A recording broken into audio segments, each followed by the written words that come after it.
Freedom app ಪರಿಚಯ ಆಗಿದೆಯಾ ಅವಾಗ ನಿಮ್ಗೆ ಯಾವಾಗ ಗೊತ್ತಾಯಿತು?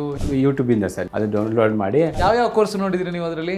ಸಮಗ್ರ ಕೃಷಿ ನೋಡಿದ್ದೀನಿ, ಕಡಕ್ನಾಥ್ ಫಾರ್ಮಿಂಗ್ ನೋಡಿದ್ದೀನಿ, ಪ್ರಭಾಕರ್ ಅವ್ರದ್ದು ನೋಡಿದ್ದೀನಿ. 3 ಎಕರೆನೂ ನಿಮ್ದು ರಾಸಾಯನಿಕ ಮುಕ್ತ, ಸೊ ಫುಲ್ ಸಾವಯವ ರೀತಿಯಲ್ಲಿ ಕೃಷಿ ಮಾಡಿದ್ರೆ ನಮಗೆ ಈಲ್ಡ್ ಕಡಿಮೆ ಆಗುತ್ತೆ, ಇಳುವರಿ ಕಡಿಮೆ ಆಗುತ್ತೆ ಅಂತೇಳಿ ನಿಜಾನಾ? ಭೂಮಿಗೆ ಕೆಮಿಕಲ್ ಕೊಟ್ಟು ಏಕ್ದಮ್ ಹೋಗ್ಬಿಟ್ಟು ಮಾಡಿಬಿಟ್ರೆ ಅದು ಖಂಡಿತ ನಿಜ. ನೀವು ಪ್ರೈವೇಟ್ ಕಂಪನಿಯಲ್ಲಿ ಕೆಲಸ ಮಾಡ್ತಾ ಇರುವಾಗ ಏನು ಸಂಬಳ ಇತ್ತು, ಈಗ ಇಲ್ಲಿ ನೀವು ಕೃಷಿ ಮಾಡ್ಲಿಕ್ಕೆ ಬಂದ ಮೇಲೆ ಆ ಸಂಬಳ ಜಾಸ್ತಿ ಆಗಿದೆ, ಕಡಿಮೆ ಆಗಿದೆಯಾ? ಒಂದು ₹1,00,000 ಲಾಭ ಆಗಿದೆ. ಅಂದರೆ ವರ್ಷ ನಮ್ಮ ತಂದೆಯವ್ರು ಮಾಡಿದಾಗ 50,000 ಲಾಸ್ ಆಗ್ತಿತ್ತು. ಫ್ರೀಡಮ್ ಆ್ಯಪಿಂದ ಏನೇನು ಉಪಯೋಗ ಆಯಿತು? ಮನೆಯಲ್ಲಿ ಕುತ್ಕೊಂಡು ಎಲ್ಲ ಕಡೆ ಏನೇನು ಮಾಡ್ತಾರೆ ಅನ್ನೋದು ನೋಡೋಕ್ಕೆ ತುಂಬ ಯೂಸ್ ಆಯ್ತು ಸರ್. ಇಂಡಿಯನ್ ಮನಿ ಟೀಮ್ ಚೆನ್ನಾಗಿ ವರ್ಕ್ ಮಾಡಿ ಪ್ರತಿಯೊಂದು ಹಾರ್ಡ್ ವರ್ಕ್ ಮಾಡಿ ಸಖತ್ತಾಗಿ ಇದು ಮಾಡಿದೆ ಸರ್. ಅದು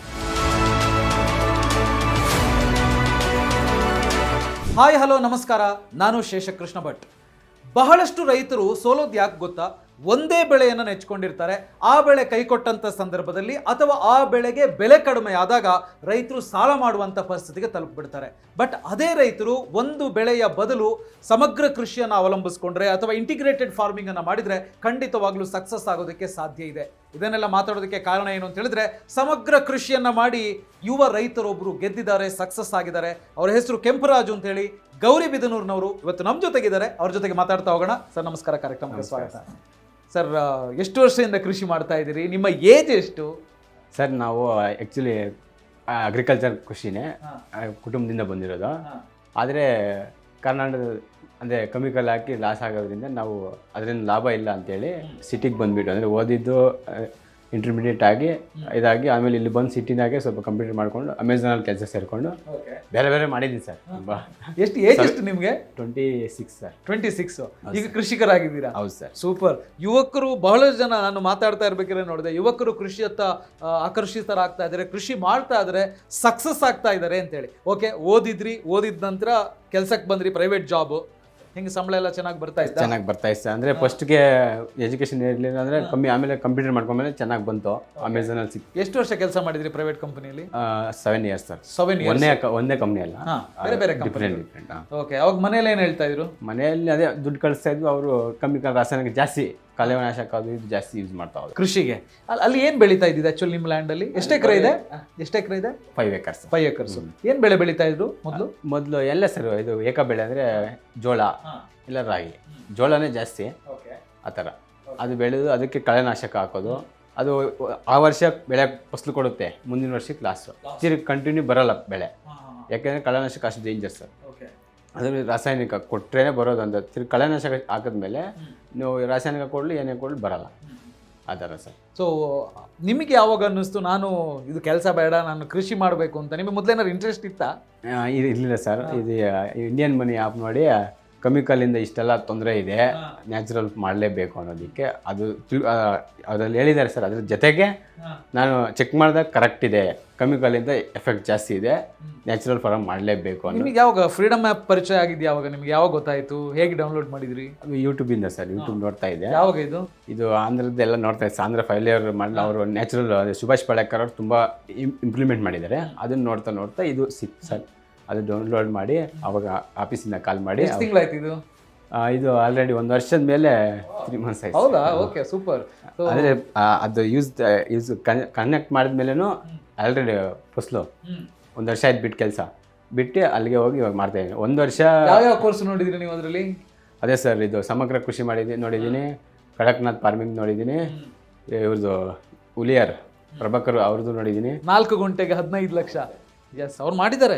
ಅವ್ರ ತೋಟಕ್ಕೆ ನಾನು ಹೋಗಿದ್ದೆ. ಅವ್ರು ಇನ್ನೊಂದು ದೊಡ್ಡ ಪ್ರಾಜೆಕ್ಟ್ ಮಾಡ್ತಾ ಇದ್ದಾರೆ, 10 ಗುಂಟೆಲಿ 50 ಲಕ್ಷದ್ದು. ಸೊ ಅವರು ಸಕ್ಸಸ್ ಆಗಿದ್ದಾರೆ. ಸೊ ಅದೆಲ್ಲ ನೀವು ನೋಡಿದ್ರಿ. ಸೊ ಯಾವಾಗ ಡಿಸೈಡ್ ಮಾಡಿದ್ದು ನಾನು ಇದು ಕೆಲಸ ಬೇಡ, ನಾನು ಕೃಷಿ ಮಾಡ್ಲಿಕ್ಕೆ ಹೋಗ್ತೀನಿ ಅಂತ? ಮನೆಯಲ್ಲಿ ದುಡ್ಡಿಗೆ ತೊಂದರೆ ಇರಲ್ಲ ಸರ್. ಅಂದರೆ ನಾವು ಬೆಂಗಳೂರು ದುಡ್ಡಿದೆ, ಆದರೆ ಹೆಲ್ತ್ ಇಶ್ಯೂ ಅದೇ ಮೇಜರ್. ಹೆಲ್ತ್ ಇಶ್ಯೂಯಿಂದ ಈ ಥರ ನಾನು ಅಲ್ಲಿ ಎಷ್ಟು ದುಡ್ಡಿದ್ರೂ ಏನೂ ಬರೋಲ್ಲ ಹಿಂದೆ. ಹೆಲ್ತ್ ಈಸ್ ವೆಲ್ತ್ ಅಂತೀವಲ್ಲ ಸರ್, ಅದು ಅದಕ್ಕೆ ಫಸ್ಟ್ ಹೋಗಿ ದನಗಳೆಲ್ಲ ಮಾರ್ಕೊಬಿಡ್ರಿ ಸರ್. ಏನೋ ಅವ್ರ ಕೈಲಾಗಲ್ಲ. ಯಾಕಂದರೆ ವಯಸ್ಸು 60 ವರ್ಷ ಇರ್ಬೋದು, ಆದರೆ ಒಂದು ಔಷಧಿ ತೊಗೊಂಡ್ರೆ ಇನ್ನೊಂದು ಜಾಸ್ತಿ ಆಗೋದು. ನಾನು ಹೋಗಿ ಹಳ್ಳಿಕರ್ ನಮ್ಮ ದೇಶಿ ಆಗ್ಲದು ಕೆಲಸ ಬಿಟ್ಟು ಹೋದ. ಅಲ್ಲ, ಇಲ್ಲೊಂದು ಕೇಳಬೇಕು ನಿಮಗೆ. ಸಾಮಾನ್ಯವಾಗಿ ಕೆಲಸ ಮಾಡ್ತಾ ಇರುವಂಥವ್ರು ಕೆಲಸ ಬಿಟ್ಟು ಕೃಷಿ ಮಾಡ್ತೀನಿ ಅಂತ ಹೇಳಿ ಹೊಡೆದಾಗ ಮನೆಯವರೆಲ್ಲ ಒಪ್ಪಲ್ಲ ಅಷ್ಟು ಬೇಗ. ನಿಮ್ಗೆ ಏನು ಹೇಳಿದ್ರು? ನಿಜ ಸರ್ ಈ ಮಾತು. ಇದರಲ್ಲಿ ಏನು ಬರುತ್ತೆ, ಎಲ್ಲೋ ಚೆನ್ನಾಗಿ ಸಂಬಳ ತಿಂಗಳಿಗೆ 25-30 ಸಾವಿರ ತಗೊಳ್ಳೋವಾಗ ಇಲ್ಲಿ ಬಂದು ಏನು ವರ್ಷ ಪೂರ್ತಿ ಮಾಡೋ ನೀನು ಇದೇ ಬರಲ್ವೇ, ನೀನು ಕೆಲ್ಸಕ್ಕೆ ಕೂಲಿ ಬರಲ್ವೇ ಅಂತ ಎಲ್ಲ ಬೈದರು. ಆದರೆ ನಾನು ನ್ಯಾಚುರಲ್ ಫಾರ್ಮ್ ಮಾಡಬೇಕು ಅದಕ್ಕೆ ಫುಲ್ ಇರೋದು ಸರ್. ಅದರಲ್ಲಿ ಹೆಂಗೆ ಬರುತ್ತೆ, ಆಗಲ್ಲ. ಅದು ಮನೆಯವರೆಲ್ಲ ಊರಲ್ಲೆಲ್ಲ ಸರ್. ಆದರೆ ನಾನು ಫಸ್ಟ್ ವರ್ಷ ಸ್ವಲ್ಪ ಇದಾಗಿ ಒಂದೇ 1 ಎಕರೆ ಮಾಡಿದೆ. ಅದರಲ್ಲಿ ಏನು ಬೆಳೆದ್ರಿ? ಒಂದೇ ಎಕರೆಯಲ್ಲಿ ಇದು ಸರ್ ಮಿಶ್ರ ಅಂದರೆ ಅದರಲ್ಲೂ ಸಿರಿಧಾನ್ಯದಿಂದ ಹಿಡಿದು ಅಲಸಂದೆ ಅವರೇ ಇವು ಬೆಳೆದೆ. ಅದು 1 ಎಕರೆ ಆಗಿರೋದ್ರಿಂದ ಮಾಡೋದಕ್ಕೆ ಫಸ್ಲು ಆ ವರ್ಷ ಸ್ವಲ್ಪ ಕಮ್ಮಿ ಆಗ್ಬೋದು, ಆಗಿದ್ರು ಭೂಮಿ ತಡ್ಕೋಬೇಕು. ಅಂದರೆ ಅವರು ರಾಸಾಯನಿಕ ಜಾಸ್ತಿ ಹಾಕಿದ್ರಿಂದ ಅಷ್ಟು. ನೀವು ರಾಸಾಯನಿಕ ಯಾವುದು ಯೂಸೇ ಮಾಡಿಲ್ಲ? ಯೂಸೇ ಮಾಡಿ. ನೀವು ಯಾವುದು ಜೀವಾಮೃತ? ಹಾಂ ಸರ್, ಜೀವಾಮೃತ, ಘನಜೀವಾಮೃತ ಕೊಟ್ಟರೆ 2 ಟೈಮ್ ಜೀವಾಮೃತ ಕೊಡೋದು ಒಂದೇ, 1 ಟೈಮ್ ಘನಜೀವಾಮೃತ ಕೊಡೋದು ಒಂದೇ. ಅದು ಫೈನಸ್. ಅದು ವಿಷ ತೆಗಿಬೇಕಂದ್ರೆ ಮುಂಚೆ ಮಜ್ಜಿಗೆ ಸ್ಪ್ರೇ ಮಾಡಬೇಕು, ರಾಸಾಯನಿಕ. ಆ ಥರ ಮಾಡಿ ಬೆಳೆದೆ ಸರ್. ಅದು ಡಿಮ್ಯಾಂಡ್ ನಮ್ಮ ಮನೆಯಲ್ಲೇ ಕಲೆ ಆಗೋಯ್ತು. ಬೇರೆಯವ್ರ ಪಾಪ ಅಗ್ರಿಕಲ್ಚರ್ ಆಫೀಸ್ ಅವರು ಕೇಳಿದ್ರು, ಅವ್ರಿಗೂ ಕೊಟ್ವಿ. ಅಷ್ಟು ಡಿಮ್ಯಾಂಡ್ ನೋಡಿ ಸರ್ ನ್ಯಾಚುರಲ್ ಪ್ರಾಬ್ಲಮ್. ಇವಾಗ ಅವ್ರ ಪ್ರೋತ್ಸಾಹ, ಅದಕ್ಕೆ 1 ಎಕರೆಯಿಂದ 3 ಎಕರೆ ಮಾಡ್ತಾ ಇದ್ದೀವಿ. ಈಗ 3 ಎಕರೆನೂ ನಿಮ್ಮದು ರಾಸಾಯನಿಕ ಮುಕ್ತ, ಸೊ ಫುಲ್ ಸಾವಯವ. ಏನು ಸಾವಯವ ಅಂತ ಹೇಳಿದ್ರೆ ಜೀವಾಮೃತ ಮತ್ತೆ ಬೇರೆ ಏನಾದರೂ? ಜೀವಾಮೃತ ಅಷ್ಟೇ ಸರ್, ಘನಜೀವಾಮೃತ. ಅದ್ರ ಜೊತೆಗೆ ವೇಸ್ಟ್ ಡಿಕಾಂಪೋಸರ್ ಕೊಡ್ಬೋದು. ಅದು ಗ್ರೋತ್ ಪ್ರೊಮೋಟರ್, ಅದು ಏನಂದ್ರೆ ಪೆಸ್ಟಿಸೈಡ್ ಬದಲು ಅದು ವೇಸ್ಟ್ ಡಿಕಾಂಪೋಸರ್. ಅದ್ರ ಜೊತೆಗೆ ಇದು ಗೋಕೃಪಾಮೃತ, ಒಳ್ಳೆ ಪೆಸ್ಟಿಸೈಡ್ ಕೆಲಸ, ಗ್ರೋತ್ ಪ್ರೊಮೋಟರ್ ಕೆಲಸ ಸರ್. ಸೂಪರ್. ಸೊ ನೀವು ಅದರಿಂದ ಈಗ ಸಕ್ಸಸ್ ಆಗಿದೆ, 1 ವರ್ಷದಲ್ಲಿ ಗೊತ್ತಾಗಿದೆ. ಸ್ಟೆಪ್ ಬೈ ಸ್ಟೆಪ್, ವರ್ಷದಿಂದ ತಿಂಗಳಿಂದ ತಿಂಗಳಿಗೆ ಅಪ್ಡೇಟ್ ಚೆನ್ನಾಗಿ ಆಗ್ತಾ ಇದೆ. ಯಾಕೆಂದರೆ ಇವಾಗ ಆ್ಯಕ್ಚುಲಿ ಪಾಪ ರೈತರು ಏನು ಮಾಡ್ತಾರೆ, ಬೆಳೆ ಏಕಕ್ಕೆ ಕಟ್ ಮಾಡೋದು, ಬೆಂಕಿ ಸುಟ್ಟಾಕ್ಬಿಡ್ತಾರೆ. ಅದು ಸುಟ್ಟಾಕ್ಬಿಟ್ಟು ಉಳುಮೆ ದೊಡ್ಡ ತಂದು ಉಳುಮೆ ಮಾಡೋದು ಭೂಮಿಗೆ ಒಂಥರ ಇದ್ರ ಥರ ತಂದು ಹಾಕ್ಲೇಬೇಕಾಗುತ್ತೆ. ಯಾಕೆಂದರೆ ಇಲ್ಲಿರ್ತಕ್ಕಂಥ ನಮ್ಮ ಕಸ ನಾವೇ ಸುಟ್ಟಾಕ್ಬಿಟ್ಟು ತಿರ್ಗಿ ಹೊರಗಡೆ ತಂದು ಹಾಕಬೇಕು. ಅದು ತುಂಬ ತಪ್ಪು ನಮ್ಮ ಕಡೆ ಮಾಡ್ತಾರೆ. ಬಟ್ ನಿಮಗೆ ಈಗ ತುಂಬ ಜನ ಹೇಳ್ತಾರೆ ಈ ಏನು ಸಾವಯವ ರೀತಿಯಲ್ಲಿ ಕೃಷಿ ಮಾಡಿದ್ರೆ ನಮಗೆ ಈಲ್ಡ್ ಕಡಿಮೆ ಆಗುತ್ತೆ, ಇಳುವರಿ ಕಡಿಮೆ ಆಗುತ್ತೆ ಅಂತೇಳಿ, ನಿಜಾನಾ ಸರ್? ಆ್ಯಕ್ಚುಲಿ ಅವ್ರು ಹೇಳೋದು ನಿಜ. ಯಾಕೆಂದರೆ ಮಾಡೋ ರೀತಿ ಮಾಡಬೇಕು. ಭೂಮಿಗೆ ಏನು ಏಕ್ದಮ್ ಕೆಮಿಕಲ್ ಕೊಟ್ಟು ಏಕ್ದಮ್ ಹೋಗ್ಬಿಟ್ಟು ಮಾಡಿಬಿಟ್ರೆ ಅದು ಖಂಡಿತ ನಿಜ. ಬಟ್ ಹಂತವಾಗಿ ಚೇಂಜ್ ಮಾಡಬೇಕು. ಅಲ್ಲ, ಕಾರ್ಬನ್ ಕಮ್ಮಿ ಇರುತ್ತೆ. ಕಾರ್ಬನ್ ಮೇಂಟೈನ್ ಮಾಡಿದ್ರೆ ಅದೇ ವರ್ಷ ಬರುತ್ತೆ ಸರ್. ಯಾಕೆಂದರೆ ನಾನು ಫಸ್ಟ್ ಕಾರ್ಬನ್ ಕೊಟ್ಟಿರಲಿಲ್ಲ, ತಿರ್ಗೋಲ ಕಾರ್ಬನ್ ಮೇಂಟೈನ್ ಮಾಡಿದ್ದೀನಿ. ಅದ್ರ ಜೊತೆಗೆ ನಾವು ಮುಖ್ಯವಾಗಿ ಗಮನಿಸಿ 2 ಸರ್. ಕಾರ್ಬನ್ ಅಂದರೆ ಕೊಟ್ಟಿಗೆ ಗೊಬ್ಬರ ಕೊಟ್ಬಿಟ್ಟು ಅದ್ರ ಜೊತೆಗೆ 100%ಅಲ್ಲಿ ಬೀಜ ನಾವು ಬಿತ್ತೀವಿ ಅಂದರೆ 75% ದ್ವಿದಳ ಇರಬೇಕು. ದ್ವಿದಳ 25% ಮಾತ್ರ ಏಕದಳ. ಆ ಥರ ಬಿತ್ತಿದ್ರೆ ಈ ಥರ ಕಾಳು ಜಾಸ್ತಿ ಆಗುತ್ತೆ, ಅಂದರೆ ಇಳುವರಿ ಜಾಸ್ತಿ ಆಗುತ್ತೆ, ಬೆಳೆ 100% ಸಕ್ಸಸ್ ಆಗುತ್ತೆ. ಸೂಪರ್. ಈಗ 3 ಎಕರೆ ಜಾಗದಲ್ಲಿ ಏನೇನು ಬೆಳೆ ಬೆಳೀತಾ ಇದ್ದೀರಿ ನೀವು? ಸರ್, ಕಡಲೆ, ಅವರೆ, ತೊಗರಿ, ಅಲಸಂದೆ, ಉರುಳಿ, ಈ ಥರ ಬೆಳೀತಾ ಇದ್ದೀವಿ. ಮಿಶ್ರ ಬೆಳೆ ಎಲ್ಲ, ಜೋಳ ಎಲ್ಲ ಚೆನ್ನಾಗಿ ಬರ್ತಾ ಇದೆ. ಈಗ ನಾನು ಕೇಳ್ಬೋದು ಸರ್, ನಿಮಗೆ ಇಲ್ಲಿ ನೀವು ಪ್ರೈವೇಟ್ ಕಂಪನಿಯಲ್ಲಿ ಕೆಲಸ ಮಾಡ್ತಾ ಇರುವಾಗ ಏನು ಸಂಬಳ ಇತ್ತು, ಈಗ ಇಲ್ಲಿ ನೀವು ಕೃಷಿ ಮಾಡ್ಲಿಕ್ಕೆ ಬಂದ ಮೇಲೆ ಆ ಸಂಬಳ ಜಾಸ್ತಿ ಆಗಿದೆ, ಕಡಿಮೆ ಆಗಿದೆಯಾ? ಅಂದರೆ ಹಂತವಾಗಿ ಇವಾಗ ಎಲ್ಲ ಫಸ್ಟ್ ಹಣಕ್ಕೆ ಇವಾಗ ಇದೇ ಸ್ಟಾರ್ಟ್ ಮಾಡಿರೋದ್ರಿಂದ ಹಣಕ್ಕೆ ಪ್ರಾಮುಖ್ಯತೆ ಅದರ ಬಂದಿದೆ ಸರ್. 1,00,000 ರೂಪಾಯಿ ಲಾಭ ಆಗಿದೆ. ಅಂದರೆ ವರ್ಷ ನಮ್ಮ ತಂದೆಯವ್ರು ಮಾಡಿದಾಗ 50,000 ಲಾಸ್ ಆಗ್ತಿತ್ತು. ಈಗ 1,00,000 ಲಾಭ ಆಗಿದೆ. ಏನು ಹೇಳ್ತಾರೆ ಮನೆಯಲ್ಲಿ ಇವಾಗ? ಅದೇ ಖುಷಿ ಪಡ್ತಾರೆ. ಅದಕ್ಕೆ ಎಲ್ಲದಕ್ಕಿಂತ ಮುಂದೆ ಅವ್ರು ಹೆಲ್ತಿಯಾಗಿ ಚೆನ್ನಾಗಿದ್ದಾರೆ, ಹೆಲ್ದಿ ಆಗಿದ್ದಾರೆ. ಸಫಿಷಿಯೆಂಟ್ ತುಪ್ಪ, ಹಾಲು, ಮೊಸರು, ಮೊಟ್ಟೆ ಎಲ್ಲ ಅವ್ರಿಗೆ ಏನೇನು ಬೇಕೋ ಆ ಥರ ಒದಗಿಸ್ತೀವಿ. ಸೊ ನೀವು ಈಗ ಕೃಷಿಯ ಜೊತೆಗೆ ಬೇರೆ ಏನಾದರೂ ಮಾಡ್ತಾ ಇದ್ದೀರಾ? ಕೋಳಿ ಸಾಕಣೆ, ಕುರಿ ಸಾಕಣೆ, ಕುರಿ ಮೇಕೆ ಇಲ್ಲ ಸರ್. ಇದು ಹೈನುಗಾರಿಕೆ ಅಂದರೆ ಸೇಲ್ ಮಾಡಲ್ಲ, ಜಸ್ಟ್ ಓನ್ಲಿ ಹಾಲು ಮನೆಯವ್ರಿಗೆ ಸಫಿಷಿಯೆಂಟ್. ಮುಂದೆ ನೋಡಬೇಕು. ಇದು ಕೋಳಿ ಮನೆಗೆ ಅಷ್ಟೇ ಸರ್. ಎಗ್ಸು ತಿನ್ಲಿಕ್ಕೆ. ಬೇರೆ ಏನಾದ್ರು ಮಾಡಬೇಕು ಅಂತ ಪ್ಲಾನ್ ಇದೆಯಾ? ಹಾಂ ಸರ್, ಇವಾಗ ಗೌರ್ಮೆಂಟ್ಗೆ ಇದು ಕೊಟ್ಟಿದ್ದು ಸರ್. ಇದು ಅಂಡ್ರಲ್ಲಿ ಕುರಿ ಸಾಕಾಣಿಕೆ ಶೆಡ್ಡು. ಅದಾಗಿದ ತಕ್ಷಣ ಕುರಿ ಸಾಕಾಣಿಕೆ, ಮೇಕೆ ಸಾಕಾಣಿಕೆ ಸ್ಟಾರ್ಟ್ ಆಗುತ್ತೆ. ದೊಡ್ಡ ಮಟ್ಟದಲ್ಲಿ ಮಾಡಬೇಕು ಅಂತ. ಬಟ್ ನಿಮಗೆ ಈಗ ಸಾವಯವ ರೀತಿಯಲ್ಲಿ ಕೃಷಿ ಮಾಡಿ ನಿಮಗೆ ಸಕ್ಸಸ್ ಕಾಣ್ತಾ ಇದೆ? ಹಾಂ ಸರ್, ಡೆಫಿನೆಟ್ಲಿ. ಅಂದರೆ ನಮಗೆ ಅದರಲ್ಲಿ ಅದೇನಂತಾರೆ, ಸ್ವಲ್ಪ ವೆಯ್ಟ್ ಮಾಡ್ಬೇಕು ಸರ್. ಹಾಕಿದ ತಕ್ಷಣ ಬರೋಲ್ಲ. ತಾಳ್ಮೆ ಮುಖ್ಯ ಸರ್. ನಾವು ಕೆಲವೊಂದು ಭೂಮಿ ಹೊಂದ್ಕೊಳ್ಳಲ್ಲ, ಕೆಲವೊಂದು ಭೂಮಿ ಹೊಂದ್ಕೊಳ್ಳುತ್ತೆ. ನಾವು ಕಾರ್ಬನ್ ಕೊಟ್ಟು ಮೇಂಟೈನ್ ಮಾಡ್ಬೇಕು. ಅದಕ್ಕೆ ಒಂದು ವರ್ಷ ಈಲ್ಡ್ ಕಮ್ಮಿ ಆದರೂ ಪರವಾಗಿಲ್ಲ, ನಾವು ಆಗಬಾರ್ದು ಅಂತ ಡಿಸೈಡ್ ಮಾಡ್ಬೇಕು ಸರ್. ಯಾಕಾದಾಗ ಮಾಡಲಿಕ್ಕೆ ಸಾಧ್ಯ ಇದೆ ಅಂತ ನೀವು ಹೇಳ್ತಾ ಇರೋದು. ಸೊ ನಿಮಗೆ ಈಗ ಫ್ರೀಡಮ್ ಆ್ಯಪಿಂದ ಏನೇನು ಉಪಯೋಗ ಆಯಿತು? ಫ್ರೀಡಮ್ ಆ್ಯಪಿನಲ್ಲಿ ಯಾವ್ಯಾವ ಕೋರ್ಸ್ ಇಷ್ಟ ಆಯಿತು? ಫ್ರೀಡಮ್ ಆ್ಯಪಿಂದ ತುಂಬ ಯೂಸ್ ಆಗುತ್ತೆ ಸರ್. ಎಲ್ಲ ಪಾಪ ಏನೋ ಗೊತ್ತಿಲ್ಲದಿರೋ ಇವಾಗ ದೂರ ಹೋಗಿ ಕಲ್ತ್ಕೊಳ್ಳೋಕ್ಕಾಗಲ್ಲ. ಇವಾಗ ಒಂದು ಮನೇಲಿ ಕುತ್ಕೊಂಡು ಎಲ್ಲ ಕಡೆ ಏನೇನು ಮಾಡ್ತಾರೆ ಅನ್ನೋದು ನೋಡೋಕ್ಕೆ ತುಂಬ ಯೂಸ್ ಆಯ್ತು ಸರ್. ತುಂಬ ಸಖತ್ತಾಗಿ ಎಡಿಟ್ ಮಾಡಿ ಕಳಿಸ್ತಾರೆ. ಅಂದರೆ ಇವಾಗ ಫಾರ್ ಎಕ್ಸಾಂಪಲ್ ನಮ್ಮ 3 ಮಗ್ಲಾಗಿದ್ರು ಅವ್ರು ಚೆನ್ನಾಗಿ ಸಕ್ಸಸ್ ಆದರೂ ಅವ್ರನ್ನ ಕೇಳಿದ್ರೆ ಹೇಳಲ್ಲ ಸರ್. ಯಾಕೆ? ಟೈಮ್ ಇಲ್ಲ. ಅದು ಏನೋ ಅಥವಾ ನಿಮ್ಗೆ ಯಾಕೆ ಹೇಳ್ಕೊಡ್ಬೇಕು ಆ ಥರ.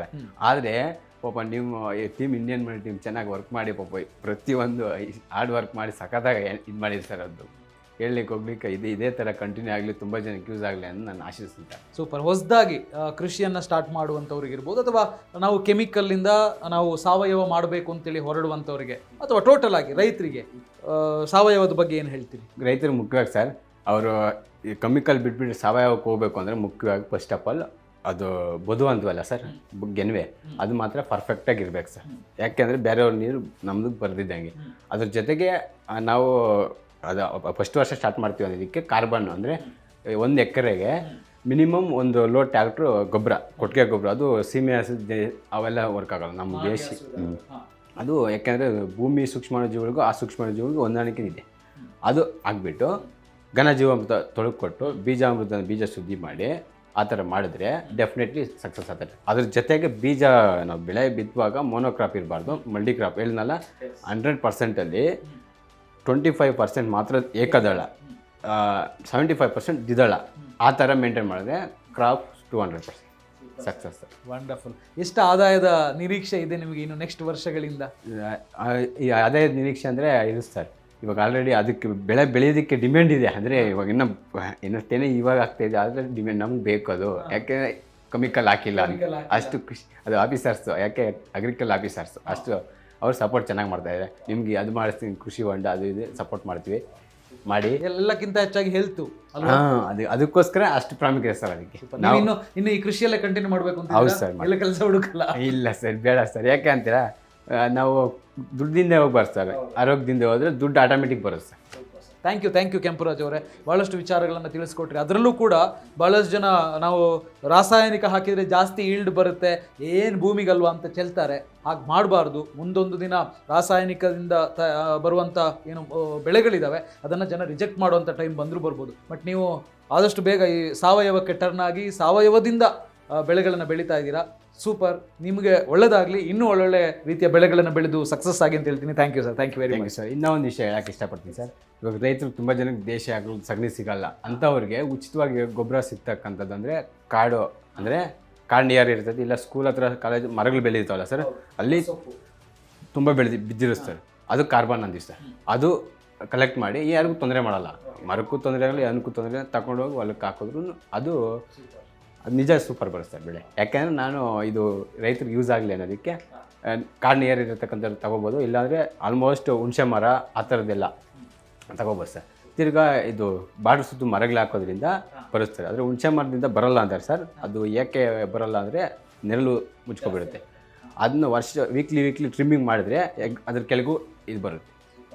ತಿರ್ಗಿ ಹೇಳಿ ಸರ್. ಅದೇ ಬೇವಿನ ಮರ ಹಾಕ್ಕೊಂಡ್ರು ಪಕ್ಕ ಏನೂ ಹಾಕಿಲ್ಲ ಅಂದರೆ ಬರುತ್ತೆ ಸರ್. ನೋಡಿ, ಬೇವಿನ ಮರದಲ್ಲಿ ಅದೇ ನೈಟ್ರೋಜನ್ ಅಂತೀವಿ ನೋಡಿ, ಅದರಲ್ಲಿ ಇರೋದ್ರಿಂದ ಟ್ರಯಲ್ ಮಾಡಿದಾಗ ನಾನು ಬೇವಿನ ಮರದ ಕೆಳಗಡೆ ಏನು ಕೆಮಿಕಲ್ ಹಾಕ್ದಂಗೆ ಬಿಟ್ಟರು, ಏನು ರಾಸಾಯನಿಕ ಅಂದರೆ ಇದು ನಾಟಿ ಗೊಬ್ಬರ ಏನು ಗೊಬ್ಬರ ಹಾಕಿದ್ರು ಬರುತ್ತೆ ಸರ್. ವಂಡರ್ಫುಲ್ ಮಾತನ್ನು ಹೇಳಿದ್ವಿ. Thank you sir. Thank you very much. ನೋಡಿದ್ರಲ್ಲ ವೀಕ್ಷಕರೇ, ಕೆಲವೊಂದು ಸರ್ತಿ ಏನಾಗ್ಬಿಡುತ್ತೆ ಅಂತ ಹೇಳಿದ್ರೆ ಆದಾಯಕ್ಕಿಂತ ಹೆಲ್ತ್ ತುಂಬಾ ಇಂಪಾರ್ಟೆಂಟು ಅಂತ. ಈ ರಾಸಾಯನಿಕ ಹಾಕಿ ಬೆಳೆದಿರುವಂಥ ವೆಜಿಟೇಬಲ್ಸೋ ಫ್ರೂಟ್ಸೋ ತಿಂದರೆ ಖಂಡಿತವಾಗ್ಲೂ ಅನಾರೋಗ್ಯ ಕಾಡುತ್ತೆ. ಅದರ ಅನುಭವ ಕೆಂಪರಾಜ್ ಅವ್ರಿಗಾಯಿತು. ನನ್ನ ಮನೆಯವರಿಗೆ ಜಮೀನಿದೆ, ಆದರೂ ಕೂಡ ಹೆಲ್ತ್ ಸರಿ ಇಲ್ಲ ಅಂತೇಳಿ ಆದಾಯ ಎಷ್ಟು ಬಂದರೆ ಏನು ಅಂಥೇಳಿ ಅವರು ತಮ್ಮ ಜಮೀನಿಗೆ ಮರಳಿ ಕಂಪ್ಲೀಟ್ ಆಗಿ ಸಾವಯವ ಕೃಷಿಯನ್ನು ಮಾಡಿ ಇವತ್ತು ಸಕ್ಸಸ್ ಆಗಿದ್ದಾರೆ. ಇವತ್ತು ಅವರ ಮಾತುಗಳಲ್ಲೇ ನೀವು ಕೇಳಿದ್ರಿ, ಅವ್ರ ಮನೆಯವರು ಕೂಡ ಯಾವುದೇ ಹೆಲ್ತ್ ಇಶ್ಯೂ ಇಲ್ಲದೇನೆ ಜೀವನ ಮಾಡ್ತಾ ಇದ್ದಾರೆ. ಹಾಗಾಗಿ ನೀವು ಕೂಡ ಈ ಥರ ಕೃಷಿಯನ್ನು ಮಾಡಿ ಸಕ್ಸಸ್ ಆಗೋದಕ್ಕೆ ಸಾಧ್ಯ. ಬಟ್ ಅದನ್ನು ಕರೆಕ್ಟಾಗಿ ಕಲ್ತ್ಕೊಳ್ಬೇಕು. ಯಾರು ಹೇಳ್ಕೊಡ್ತಾರೆ? ಅದಕ್ಕೋಸ್ಕರನೇ ಫ್ರೀಡಮ್ ಆ್ಯಪ್ ಇದೆ. ಫ್ರೀಡಮ್ ಆ್ಯಪನ್ನು ಡೌನ್ಲೋಡ್ ಮಾಡಿ ಕೃಷಿಗೆ ಸಂಬಂಧಪಟ್ಟಂಥ ಬಹಳಷ್ಟು ಕೋರ್ಸ್ಗಳಿದ್ದಾವೆ. ಅದು ಖಂಡಿತವಾಗ್ಲೂ ನಿಮ್ಮ ಬದುಕನ್ನು ಬದಲಾಯಿಸುತ್ತೆ. ಇನ್ನೊಂದು, ಈಗಾಗಲೇ ನೀವು ಈ ವಿಡಿಯೋನ ಕಂಪ್ಲೀಟಾಗಿ ನೋಡಿದ್ದೀರಾ, ಲೈಕ್ ಮಾಡಿ, ಹಾಗೆಯೇ ಶೇರ್ ಮಾಡಿ. ಬಹಳಷ್ಟು ಜನರಿಗೆ ಇದರಿಂದ ಖಂಡಿತವಾಗ್ಲೂ ಸಹಾಯ ಆಗುತ್ತೆ. All the best.